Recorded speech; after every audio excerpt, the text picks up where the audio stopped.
Well, thanks for staying with us, everyone. I've been speaking with Bode, Fadipe, who is the CEO, Sage Consulting and Communications, former General Manager, Corporate Communications for the Abuja Electricity Distribution Company. Thank you for staying the course on the program, Mr. Fadipe. Let's quickly talk about the metering issue you raised earlier and the role you think it plays in all of these. According to NERC, there are just about 12 million registered electricity consumers in the country, out of which 7.1 million are yet to be metered.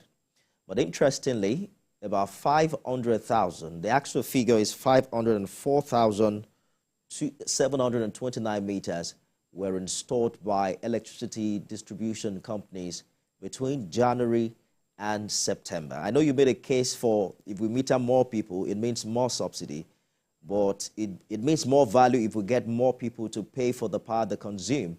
What do you make of these numbers? Did we do enough in 2023? What will be enough in 2023? The metering? Yes, I'm saying did we get people metered enough in the outgoing year with just over 500,000? Well, again, there are so many variables we need to consider before we come to a definitive position about whether it was sufficient or it was not sufficient. I think the first thing is how many people applied for meter all over the country. So if, for instance, you had about 700,000 people applying for meter all over the country and you are able to do about 500,000, you might say, in terms of sufficiency, yes, it may not have been sufficient, but you have, the percentage performance is substantial.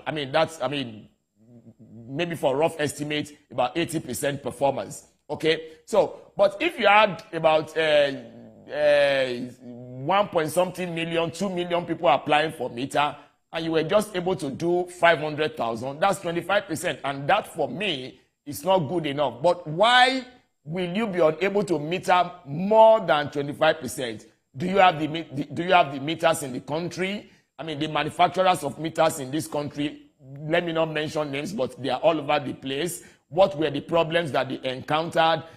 And they will readily tell you that two problems that they must have encountered would have been the cost of Forex and the inflation rates in the country.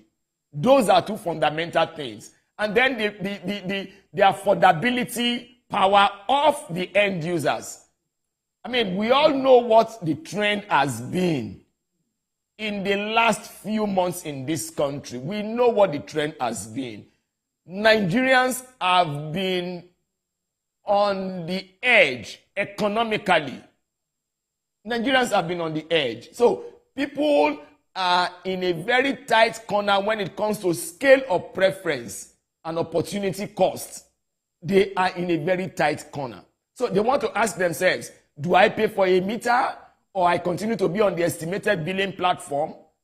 Do I pay for a meter when I have school fees to pay, when I have health issues to deal with? Do I pay for a meter or I continue to push forward a little bit? Thank God for for Mr. President, who agreed to adjust, make some payments to Nigerian workers, which would have aided the circulation of money in the economy. But the fact still remains that 500,000, from my own observation, may not be good enough. But why is it that it is not good enough? That is what we need to interrogate. I hear you, Mr. Fadipe. We need to do that. Hold that thought for a minute. Let's try to take some calls. Mazi Okorafor has called in from Arochukwu in Abia State. Good morning, Mazi. Okay. Good morning, Mr. Nixon. Good morning, company. The 2023 power energy, what we're talking now, you see. Let me take my own local government and say, during this season, it brought a lot of challenges. At the end of the day, what do we experience? You see here. But the question now is, it's not how you can run an industry or a country to move viable, to move progressively without age. I think the federal government started this issue of states generate their own energy. What is happening? I don't know whether it's up to two of these states that have started doing that.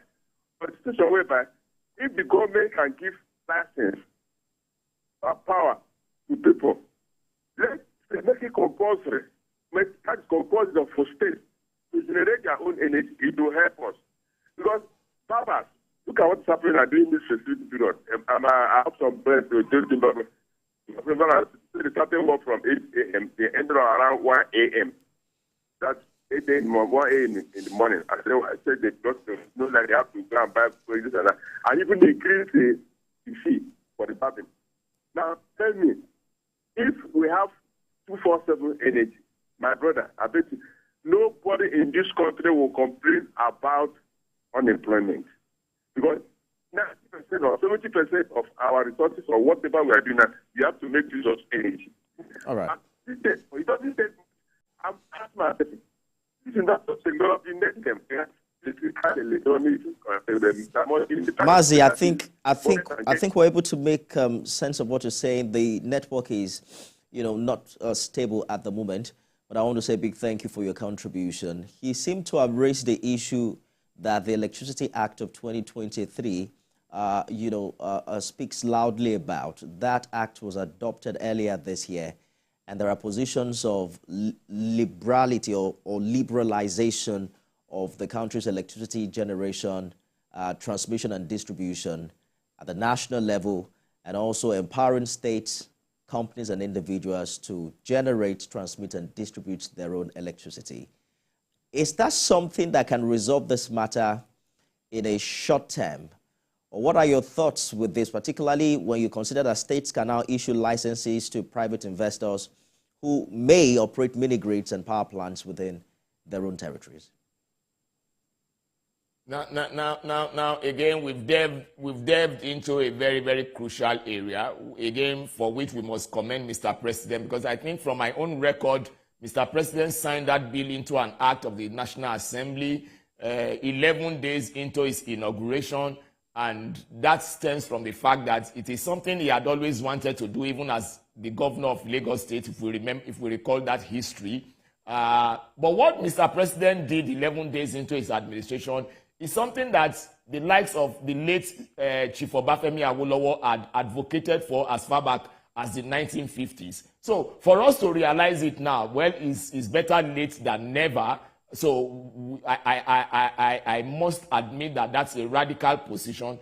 But the extent to which it will resolve our problem is a matter of the attitude that the subnationals, by which I mean the states, the attitude they have towards that issue.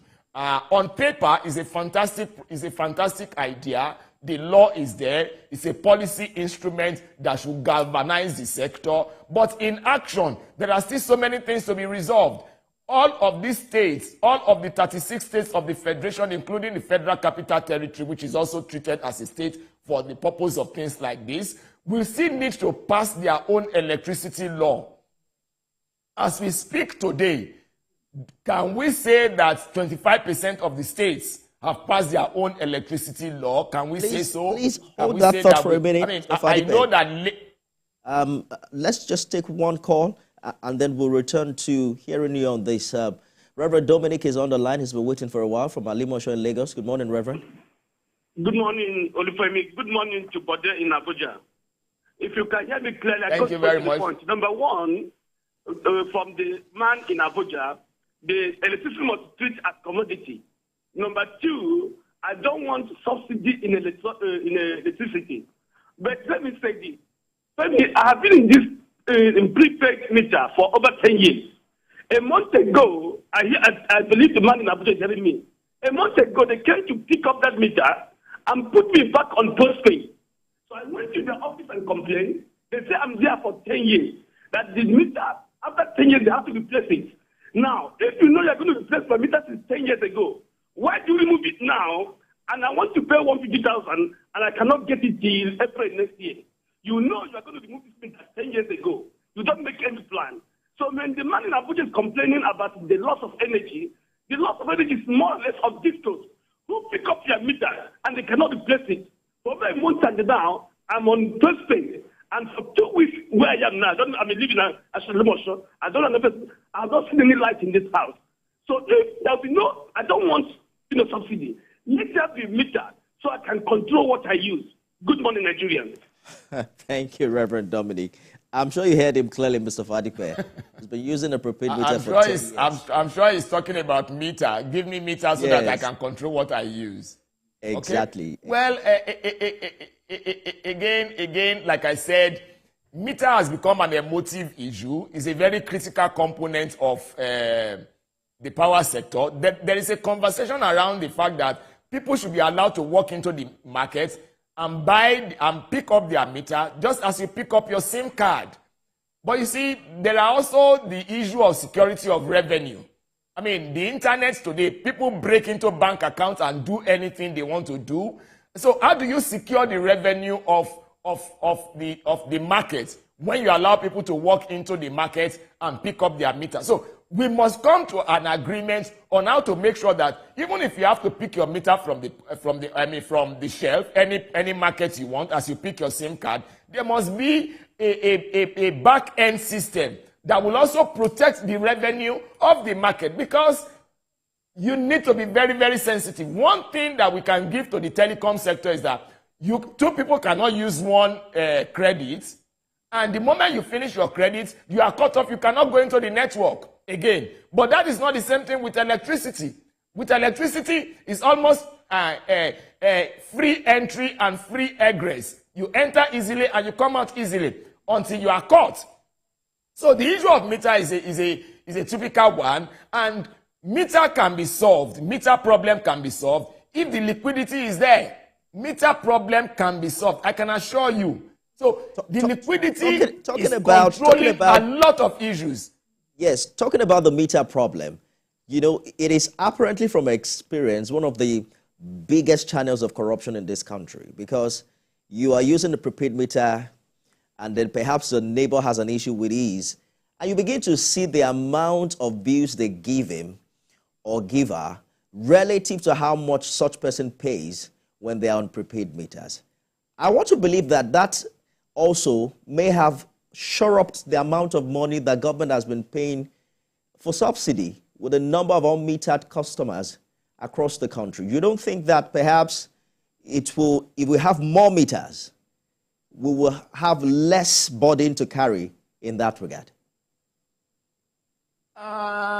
As beautiful as your argument is, the argument is punctured by the fact that electricity is an exact science thing. You know what you generate and you know what is consumed.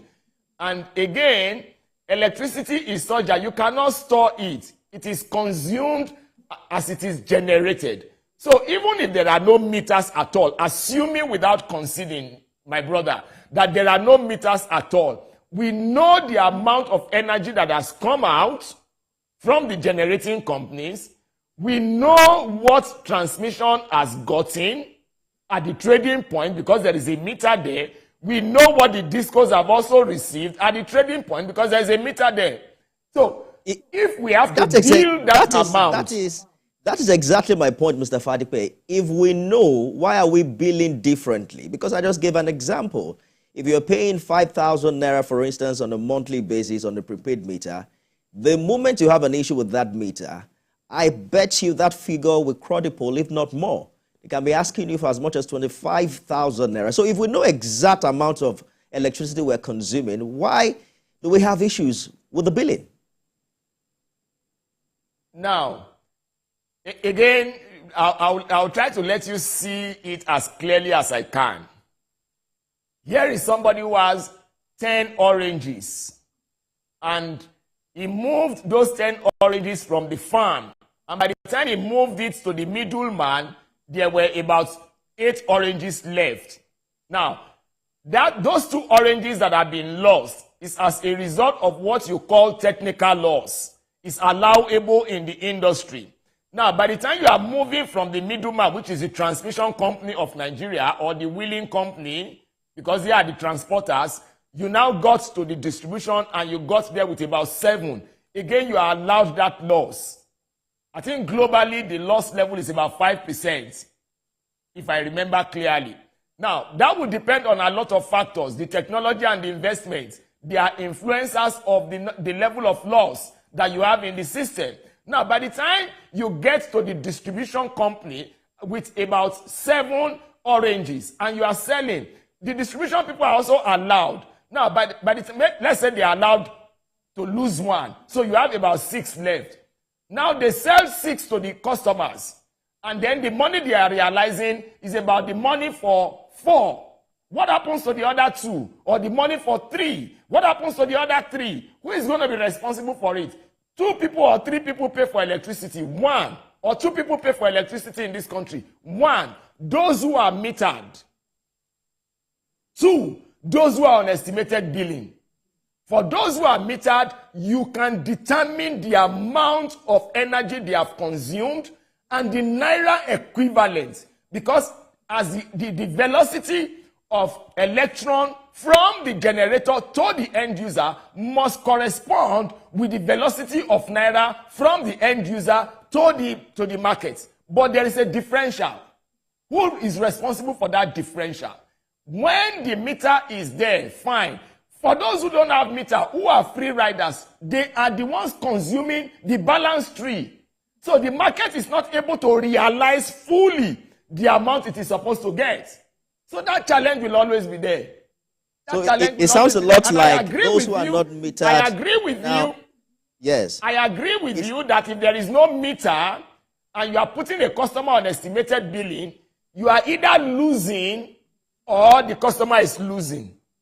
Because it's no longer an exact science, except when NEC came up with the estimated billing methodology and then pegged it and said, okay, for certain area, this is the amount you are likely to pay. But that in itself is not an exact science, because there are challenges with calculating exactly. It's the meter that gives you the exact figure. So whether the meter is there or not, let's not forget about the fact that we know what has been generated, and we know what has been transported, and we know what has been distributed. Are we getting the right money for it? No. Secondly, the issue of not even taxing the commodity rightly is also a challenge, and that's where the issue of subsidy comes in.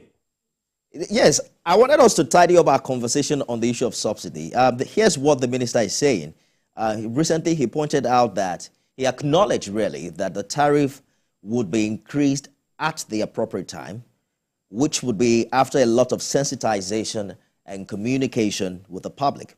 He also added that there must be an assured incremental and regular supply. So break it down for us, because you've been speaking largely about someone who understands, the position of investors and why this doesn't make economic sense.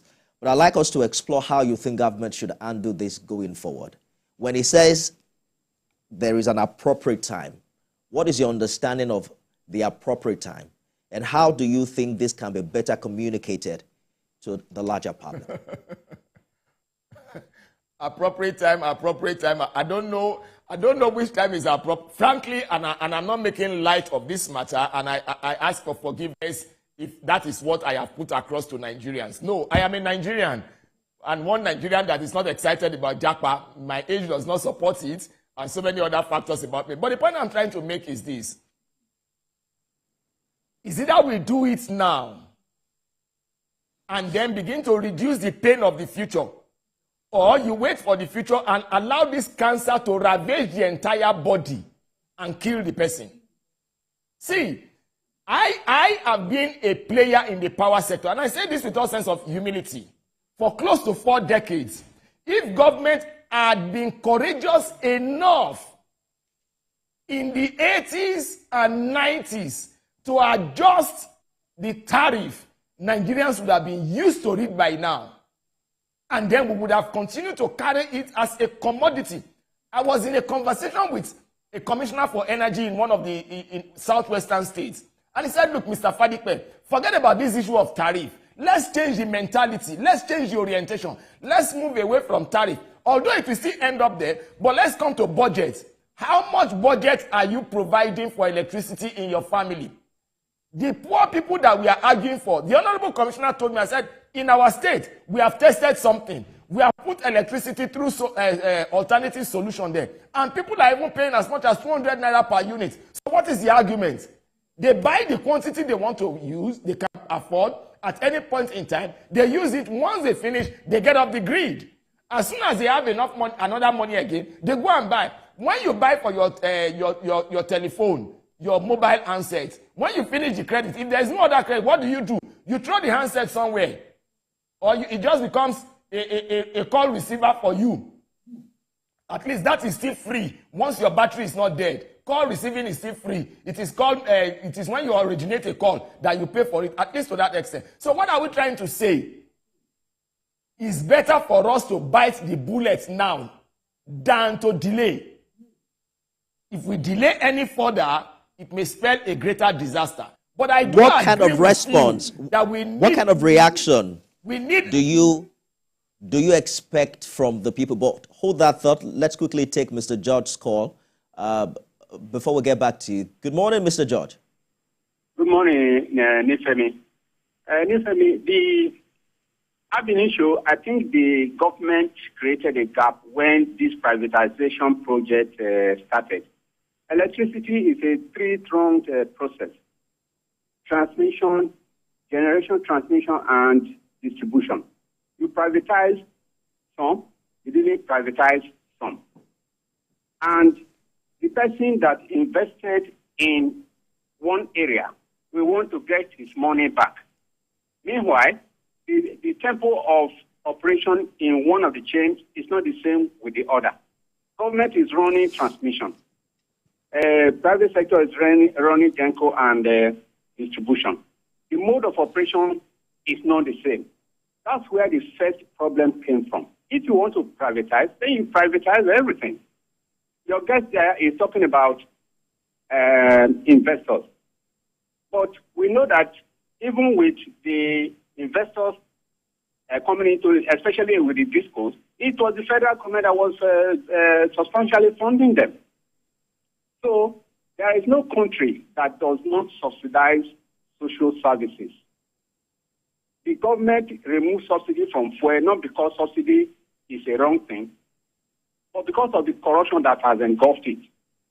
What I would suggest to our friend there is the average Nigerian, the money they spend to run their business and run their homes on petrol, on generators, is far higher than what they would have paid, even if the tariff was doubled. They would be willing to pay if the tariff is even doubled, provided the electricity is there. Why don't you concentrate on making the supply available? I can tell you that Nigerians will be happy to pay whatever increase you introduce. Mr. George, thank you so much for your contribution. I think we had that conversation earlier about which comes first, you know, to provide the power at that level. He seems to have made a case that the funding is also very important. Something is certain here, Mr. Fadipe. You're saying power isn't cheap and that people will have to pay for it. I can also tell you for free that those we consider, you know, the high finance customers now can hardly use ACs, you know, on their prepaid meters. But I asked you a question earlier. What kind of reaction do you expect from the people? We can't tell how much it will be now, but given the current foreign exchange, we might be looking at 50